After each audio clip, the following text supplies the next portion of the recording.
Also new at 6, calls for unity after a hate crime on the doorsteps of a church. Suspects vandalized Wedgewood Church in the Madison Park neighborhood last week. Well, since then, you, our viewers, have been sounding off on our Facebook page. Dave Paddock writes, God said man for women and women for man. No matter how you spin it, it's his will. Nobody can change the Bible. Kenny Jackson writing, this is a really great church. People can say what they want, but that's not our place to judge. He goes on to say, I could care less who loves who. And Norma Griswold writes, it's called respecting your fellow man. Clearly lots of people with lots of different opinions. Well, earlier today, the church held a prayer vigil to bring that community together on not just sexual orientation, but diversity in faith as well. Fox 46 Charlotte's Brandon Smith was there, and Brandon, it looks like they got a lot of support.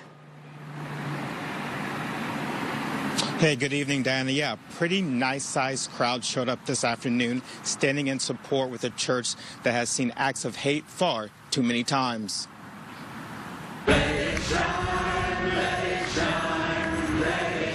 The healing process continuing Monday afternoon, days after Wedgewood Church was vandalized with a homophobic slur. We are gathered here in no uncertain terms to unequivocally condemn hate.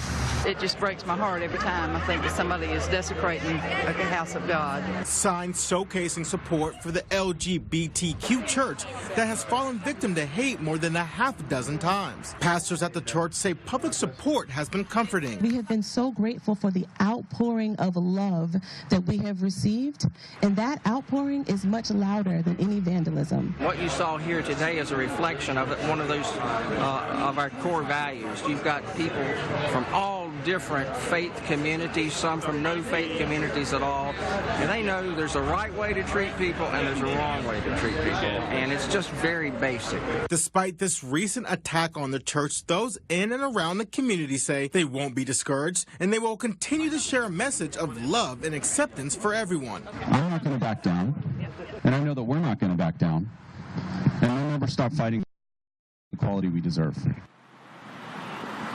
Now, the church still has some work to do. They hope to get all this painted by the end of the weekend. Live in Madison Park.